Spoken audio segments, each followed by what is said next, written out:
Tour operators के लिए नए बिजनेस अपॉर्चुनिटीज बनेगी और रोजगार के नए अवसर खुलेंगे।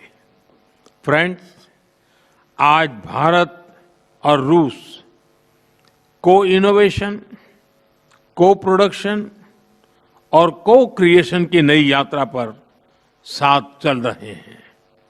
हमारा लक्ष्य आपसी व्यापार बढ़ाने तक सीमित नहीं है। हम पूरी मानवता की भलाई सुनिश्चित करना चाहते हैं।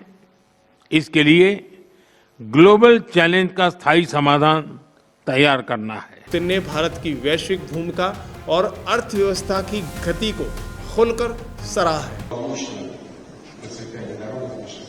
We are sure of the future prosperity and well-being of the people of our countries. And wish all the best to the friendly people of India.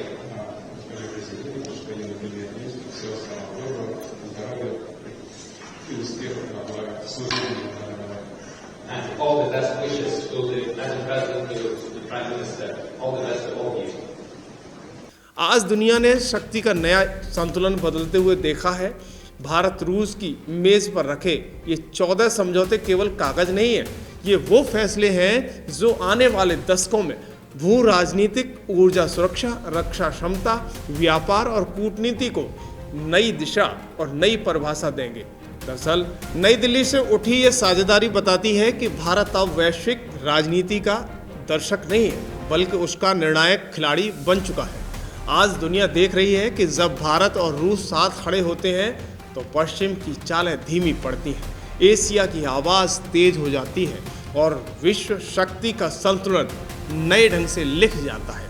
और यही वजह है कि अमेरिका, यूरोप और पूरी दुनिया आज सिर्फ एक चीज़ समझ रही है कि भारत रूस की दोस्ती सिर्फ इतिहास नहीं, भविष्य का भू राजनीतिक मानचित्र है। इस पर आपकी क्या प्रतिक्रिया है, हमें कमेंट में ज़रूर बताइएगा और चैनल को सब्सक्राइब करें। धन्यवाद।